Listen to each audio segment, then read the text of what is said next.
Good afternoon, Yeladim, and welcome back to more children's Torah stories. Do you remember what we learned about last time? A baby was born, and his name was Shmuel, and his mom, Hannah, made a promise. Hashem, if you give me a baby, then I will give him to do Hashem's good things his whole life. Oh, that's a great question, Shalva. Normally only Kohens can do that, and Shmuel was actually a Levi. Very good question, especially because for some of the older children or parents out there, Shmuel was a descendant of Korach, and Korach was the one who wanted to be instead of the Kohanim. And in the end, Shmuel kind of does become instead of the Kohanim, but that is because in Shmuel's time, the Kohanim were not doing a great job. And that's what we're going to see in a little while. Well, yeah, we're going to find out just how bad it was. Okay, well, this is Eli. Eli is the Kohen Gadol. Do you remember? That's right, he is getting very old. And do you remember what Eli thought when Hannah came to daven? Hannah was saying, please Hashem, please can I have a baby, and I promise I will give him to you all the days of my life. But Eli didn't know what she was saying because only her lips were moving. So she was going, and Eli thought, you're being ridiculous, you're playing games in Hashem's holy place. And she said, no, I promise I am really just talking to Hashem from my heart. So Eli understood. And then when Shmuel was 2 years old, Hannah brought him back to the Mishkan, to Hashem's special home at Shiloh. That's right, but Eli was going to teach him while he was still little. And as he got older, he would start doing more and more. And so Hannah says to him, Shmuel, here you go. Eli will take care of you and teach you. Eli, please take care of my little Shmuel for me. Bye, my boy. Bye, mommy. Bye. See you soon. I'll come back and visit you often. Bye. I'll take good care of him. And then Shmuel started to grow up in Hashem's special home. Wow. It wasn't too long that he was there. Eli couldn't really see anymore. Do you know what it's called when somebody can't see? Blind. Eli was going blind. But Shmuel used to help him and do things for him and help take care of things around the Beit HaMikdash. Well, one of the lights that was on in the Beit HaMikdash was, or the Mishkan, which is like the Beit HaMikdash, the special home for Hashem, was the menorah. And they would light the menorah, and that would make light for the whole area. And Shmuel was sleeping just outside, nearby, and the light over the menorah was still giving light. And Shmuel was lying, sleeping, with just a little bit of light still coming from the menorah. And then he heard a voice say, Shmuel, and he woke up, and he said, Yes, Eli, I'm coming, Eli. And he ran over, yes, Eli, I'm here. Eli says, I didn't call you. Shmuel says, oh, okay, I thought you did call me. Okay, no problem, I'm going back to bed. Bye. Shmuel, oh, yes, Eli. Eli, what is it? No, Shmuel, I didn't call you. But I heard somebody calling me. There's nobody else here. It must have been you. Wasn't me, Shmuel. Okay, I'll go back to sleep again. Shmuel. Yes, yes, Eli. Here I am. Eli realized, Shmuel, it's not me calling you. Do you know who's really calling Shmuel, Yeladim? Hashem is calling you. So next time you hear someone wake up, don't come running to me. Say, yes, Hashem, I am listening. Will you do that, Shmuel? Yes, Eli, I will. And then he went back to sleep. Shmuel, yes, Hashem, I am listening. Shmuel, I've got some bad news that I need to tell you. Yes, Hashem, what is it? Shmuel, Eli's children have really been bad. I'll tell you more about that in a little while. But they are greedy and they just want to take things from the Jewish people. And they aren't trying to help them. And they aren't trying to show them how to love Hashem and how to be better people. They're just trying to be rich and have everything they want. Oh, that's terrible, Hashem. Yes, it is terrible. But that's why I need to tell you that the whole family is going to have a difficult time. But what about Eli? Eli didn't do anything wrong. Well, yes and no, says Hashem. Eli himself is very good. But whenever his children did bad things, did Eli say to them, stop it, you're not allowed to do that? He did not. Eli just left his sons to do bad things. I guess, Yeladim, it's not only his eyes that were blind. He didn't see the bad way that his sons were behaving. So Shmuel, says Hashem, soon Eli and his sons are not going to be able to teach the Jewish people because they're not doing a very good job of it. I need you to be the one who will teach the whole Jewish people how to do the right thing and how to listen to Hashem and how to be kind and how to be fair. Can you imagine, Yeladim, Shmuel was still a little boy. Can you imagine if you, as a young boy or a young girl, were being told that you now have to teach the whole Jewish people how to do the right thing?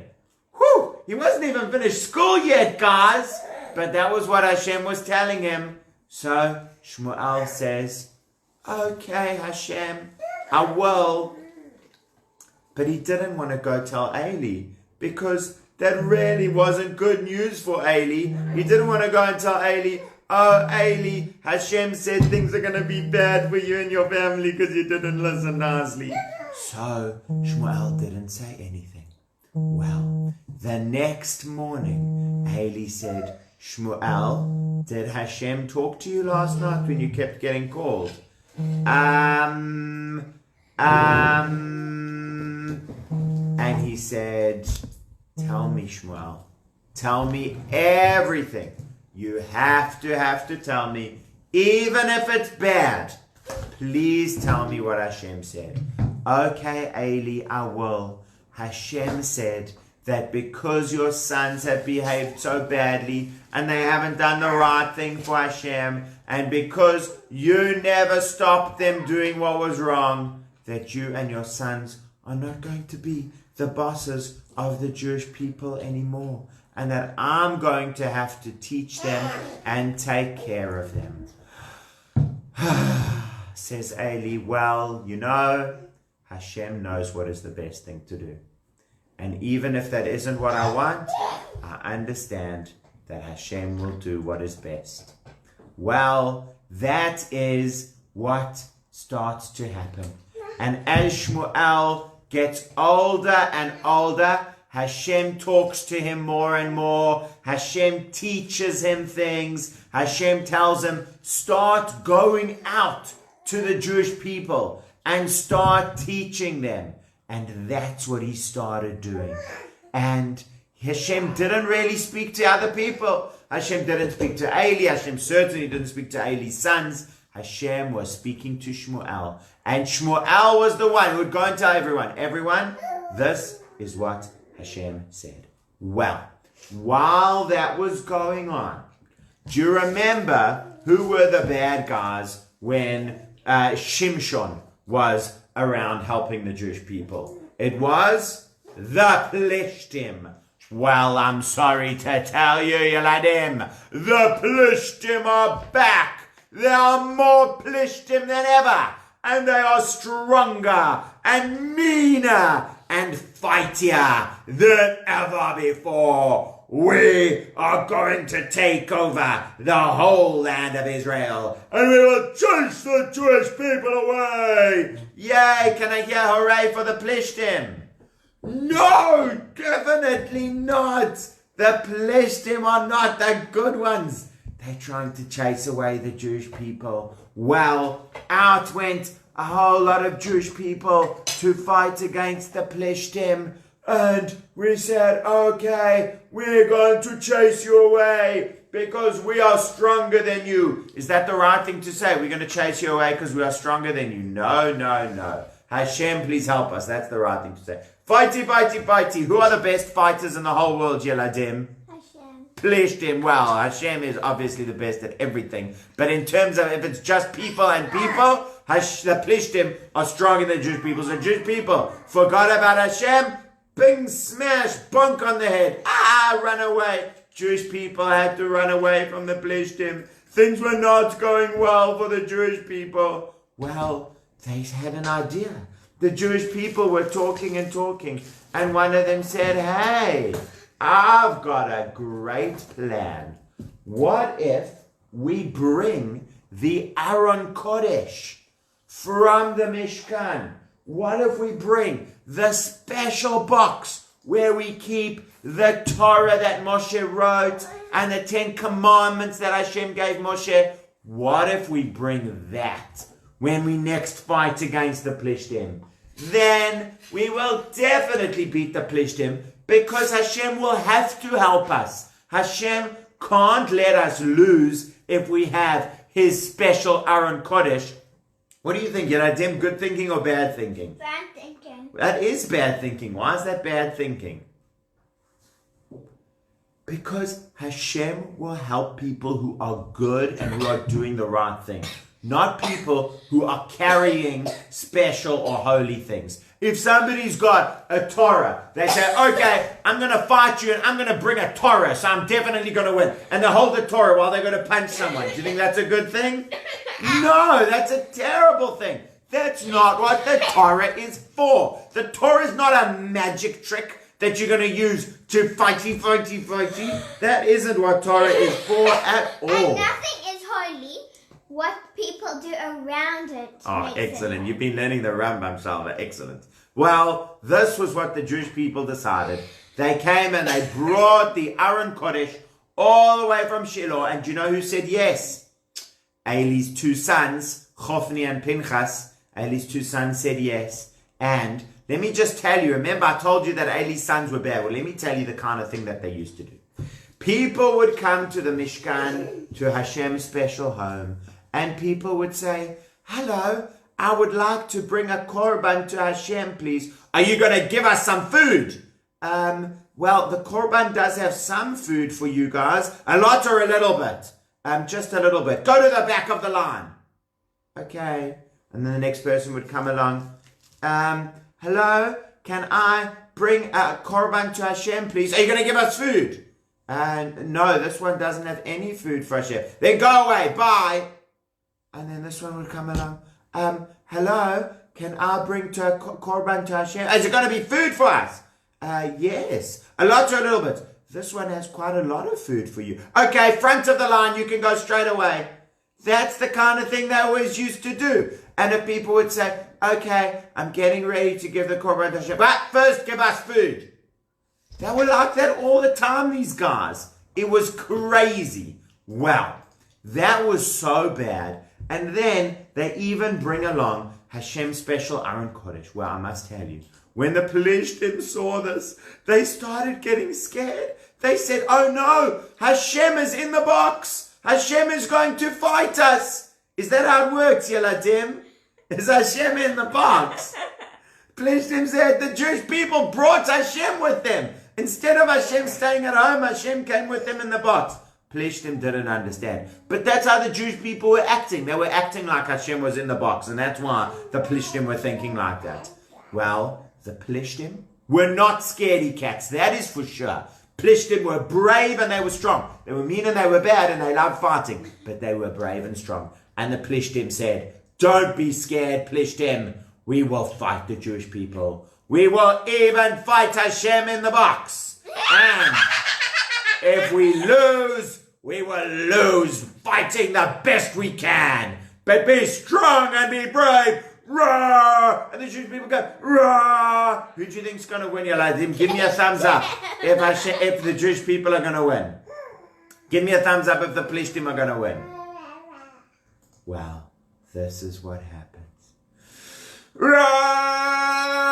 Boom! Ah! Plonk, plonk, plonk. Knocked the Jewish people away, and they grabbed the Aron Kodesh. Hey, we got Hashem. Let's take Hashem back home with us. He can meet all our idols. Plonkety, plonkety, plonk, taking away the Aron Kodesh. And the Jewish people were in such a difficult time.